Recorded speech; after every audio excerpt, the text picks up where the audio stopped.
Video ini merupakan bagian dari kuliah anatomi dan fisiologi sistem kardiovaskular. Pada video ini, saya Dian akan membahas mengenai jantung. Video ini akan terbagi menjadi beberapa bagian. Sistem eksitatorik dan konduksi khusus pada jantung sudah pernah disinggung pada video sebelumnya. Sistem ini terdiri atas nodus SA, nodus AV, bundle of His dengan cabang kiri dan cabang kanannya, serta serat-serat Purkinje.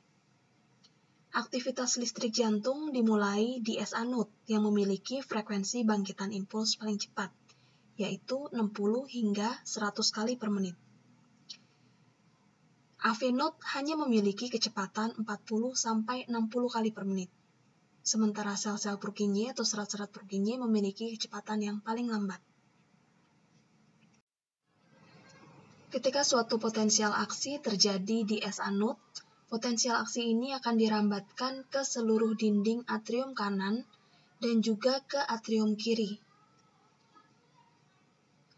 Impuls listrik merambat dari sel ke sel dengan kecepatan kurang lebih 0,3 meter per second. Selain perambatan dari sel ke sel, ada pula jalur khusus yang menghubungkan antara SA node dengan atrium kiri. Jalur ini disebut sebagai jalur interatrial yang memiliki kecepatan 1 meter per second.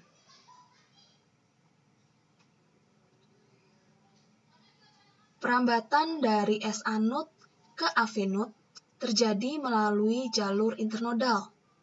Ada 3 jalur internodal, yaitu jalur internodal anterior, lateral, dan posterior. Namun, setelah impuls listrik sampai ke AV node, impuls listrik ini tidak segera disalurkan ke seluruh dinding ventrikel, melainkan mengalami penundaan. Penundaan ini memungkinkan seluruh atrium mengalami depolarisasi terlebih dahulu dan kemudian berkontraksi, sebelum akhirnya ventrikel mengalami depolarisasi dan berkontraksi.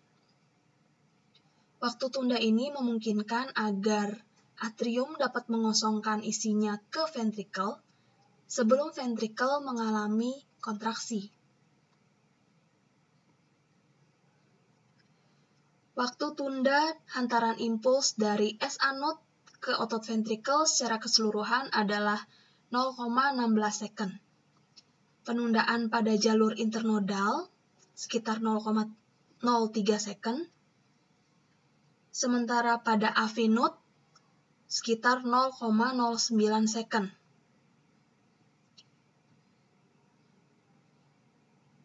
Perlambatan pada AV node ini terjadi karena jumlah gap junction pada sel-sel AV node hanya sedikit, sehingga resistensi untuk penghantaran impuls listriknya cukup besar. Di bundle of His, impuls listrik juga mengalami perlambatan sekitar 0,04 second. Sehingga diperlukan waktu 0,16 second untuk mencapai seluruh dinding ventrikel dari SA node. Jawablah pertanyaan berikut ini. Mengapa impuls listrik tidak mengalir dari atrium langsung ke dinding ventrikel tetapi harus melalui AV node? Kira-kira jawaban mana yang tepat? Pikirkan dan pause video ini. Dari penjelasan di slide sebelumnya, kita dapat mencoret pilihan A karena AV node tidak merambatkan impuls lebih cepat. Bahkan di AV node terjadi delay atau perlambatan penghantaran impuls. Jawaban B juga bisa dicoret karena sel kontraktil dapat merambatkan impuls listrik, meskipun kecepatannya lebih lambat dibandingkan dengan jalur khusus. Jawaban yang benar adalah jawaban C, karena adanya struktur fibrosa antara atrium dan ventrikel yang tidak dapat menghantarkan arus listrik. Satu-satunya jalur penghantar antara atrium dan ventrikel adalah AV node.